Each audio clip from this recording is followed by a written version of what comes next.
Reaching middle age during the Middle Ages was an accomplishment. From the 5th to 15th centuries, the lowest rung of medieval European society, peasants and serfs, had no rights and little else. With filthy conditions, brutal hobbies, and chaotic sleep schedules, it's a miracle some peasants made it to adulthood.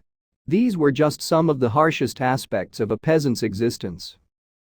Harsh realities about being a peasant in medieval times.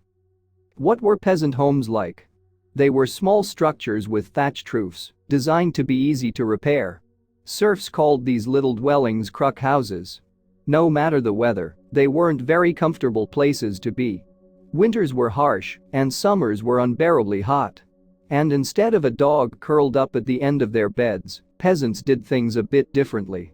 Whatever animals peasants owned were rounded up at night and brought inside with the rest of the family. Cows, pigs, chickens, all would crowd into the crook house for a few different reasons. First was the risk of animal theft. Leaving your critters outside was gambling whether they'd be there in the morning. Though, that wasn't the only potential problem. Sometimes the animals ran off all on their own. Losing your animals was a huge blow to a peasant family. Living with your livestock and farm animals wasn't easy. In fact, it was just as filthy as you'd expect. Flies, fleas, lice, you name it, peasants in medieval Europe scratched and swatted them as they slept. When they weren't working the land at all hours, peasants were paying hefty amounts of taxes. Yep, even the serfs. No one was exempt when the taxman called. Officials accepted forms of non-cash currency, like seeds, which weren't exactly cheap. Sacrificing seeds meant you'd have less to plant. Needless to say, this wasn't a sustainable cycle. In medieval Europe, sleep was handled much differently. Rather than retiring to bed for the night, peasants broke hours of sleep into smaller increments. They'd snooze for 2 to 4 hours, only to wake up and do other activities, like work, have sex, or even leave the house to visit friends. Then, they'd go back home to bed for a few more hours. At the end of a backbreaking week was Sunday, a peasant's only day off. That day was relegated to the church, where, beyond worship, was an opportunity to sing and play music. In some cases, the church offered reading lessons to peasant children. Still, outside of their faith, peasants had a few additional bright lights in their difficult lives. Think exposing children to gory movies is bad? Well, in the Middle Ages, a typical family outing involved attending a bear baiting. Crowds gathered to witness dogs attack a chained bear, who would ultimately be freed and execute the canines. But for those not interested in bear versus dog battles to the death, there was the other popular pastime of cockfighting, or even a version of soccer, which wasn't much better. Football, or soccer, was a hugely popular game amongst medieval peasants, but you had to be willing to get hurt. Games lasted days and were punctuated by broken bones, unchecked aggression, and sometimes death. Things grew so bad that in 1363 King Edward III made playing soccer an imprisonable offense. Violence wasn't something peasants enjoyed by any means, but it was a huge problem, and it's not difficult to see why. Physical punishment was a socially acceptable response. Domestic violence in marriage was normalized, despite contradicting codes of chivalry. Other times, violence was born out of extreme financial desperation. Options were limited and tensions were high, so they eventually boiled over. The lower classes of Middle Ages society weren't ones to put up with injustice quietly. Peasants organized and attended protests against the man, and while some wildly waved pitchforks and other weapons, most showed up surprisingly well prepared. They cited their rights from the Domesday Book as evidence, despite lacking formal education. Ultimately, though, these protests were met with swift and brutal ends. The worst part about living in the lowest tier of medieval society was the lack of rights. If someone pointed the finger at a peasant, or worse, a serf, living a life of slavery, the accused was at the mercy of the punisher. Serfs were valued for labor, so they usually would be whipped rather than maimed or killed. In some severe cases, the punishment was brutal and cruel, like live burial. Just when a peasant had a moment to rest from the seemingly never-ending labor of working their own land, they had to do the same for the church. That's right, in addition to the forced labor owed to lords, the church also had unflinching rules about sweat equity. Though this unpaid work was done without complaint, not participating was considered a sin. Water was even more valuable in the Middle Ages for its wide array of uses. The first stop in a peasant's morning was the nearby water source, probably a river, where they dumped their putrid bucket of human waste. Ah, how refreshing. If you're questioning whether their waste went straight into their drinking and bathing water, the answer is a grotesque absolutely. However, bathing itself was a whole other issue. Running water wasn't yet an amenity in medieval times, so even the societal elites were far from fresh as daisies. The situation was way stinkier for peasants. Some historians say that in their lifetimes, a typical peasant bathed only twice. Once at birth, the other after death. However, for those looking to wash, there was one rough option. Peasants searching for a rare scrub went to the stews, or what we'd call a public bath today. They stripped down and simmered together in the water, though admittedly, most didn't go there for hygiene. The stews were mostly known as a brothel, a hub for public sex and for thieves. It was a treasure trove for pickpockets to rifle through the clothes that bathers cast aside. Helicopter parents be warned. The lives of peasant children will make you sad. It was a feat for babies to survive beyond 6 months, so each year was counted as a small victory. Schooling was out of the question for children in this rung of society. Instead, they went straight to work, albeit doing more minor tasks like chasing away birds. While so often throughout history, women were so oppressed that they weren't allowed to participate in certain aspects of society, that wasn't the case in the Middle Ages. Peasant women, in particular, were very busy. No, it wasn't a highly progressive society, but women, especially on the lower rungs, held a lot of responsibility. What was on the menu for a typical family dinner? It depended on what was available. A grain, usually bread, was the mainstay of all their meals. Beans were another staple along with some salted meats, though meat was a luxury few could afford. Given their filthy conditions and limited resources, peasants had the shortest life expectancy of anyone in the rigid class structure of medieval society. The Black Death was the major culprit, killing 25 million people in a span of 5 years, and since serfs lived only an estimated 35 years on average, it's fair to say many of those deaths were the poorest of the poor.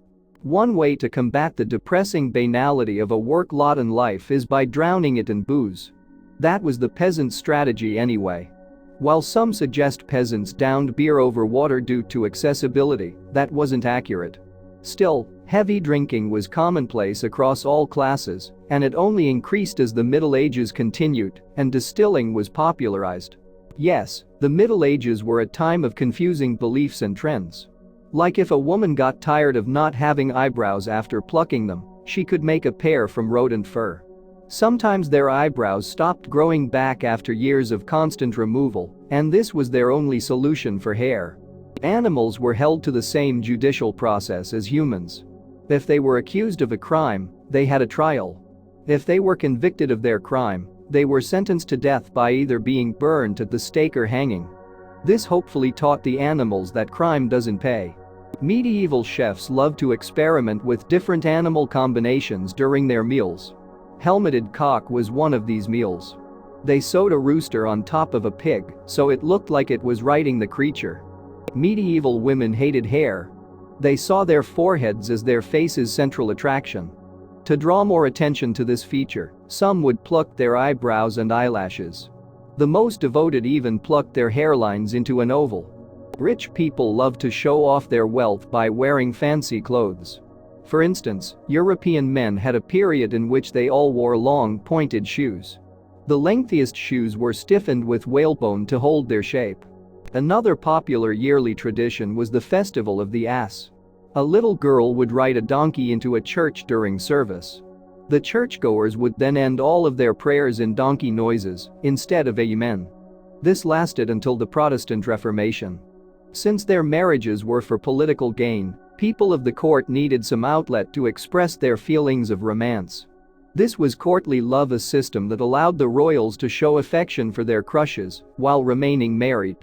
The most popular way to resolve a serious spousal dispute in Germany was trial by single combat. The unhappy couple went into a ring and fought each other while following another bizarre set of rules for fighting. Whatever works, we guess. The ancient English were very serious about their favorite sport, Shrovetide football. Played in Derbyshire, England, there wasn't a limit to how many people could participate in a game which would take over a town, and matches often ended in violence. Death was a major part of existence in the Middle Ages. People were concerned with making their own death as beautiful and peaceful as it could be. If their final moments were at hand, they tried to be free of despair, disbelief, impatience, pride or avarice, and fill themselves with peace. When the Bible was mistranslated, it compared Jesus to a unicorn instead of an ox. This idea grew around the medieval art communities, and unicorns became a major subject in their work. Jesters were given the unique privilege to say pretty much anything. Whatever they said was ruled to be treated as jest, so some even gave their political opinions to their royal audience. During the Feast of Fools in January, the upper and lower classes would switch places. A king of misrule was crowned during this raucous festival. There were parades, comedians, singing, and plenty of drinking. Flowers and roots were used for lipstick, especially in shades of rose of lily. These connoted a sense of purity, for the wearer didn't offend the church as much. As long as the color wasn't too bright, women could get away with wearing their homemade makeup. Another important female trend was being blonde. Angels were depicted as blonde, and women wanted to mimic this in their humanly forms. Once they achieved their desired shade, they wore opal necklaces to charm their hair into lightness. For those who wanted to go brunette, there were a few options. Women would cook roots and nuts and then soak their hair in the mixture. They would keep it in for 2 days before rinsing the solution. Moles, freckles, and birthmarks were associated with witchcraft at the time. There were a variety of ointments and home remedies for lightening or attempting to rid yourself of unsightly blemishes.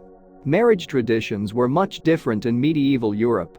When children reached puberty, they were ready for marriage, and weddings were often a major event with plenty of public interest. Audiences would ensure the couple properly consummated the event. Being pale was in during medieval Europe. Women would use blue ink to draw blue veins on their skin.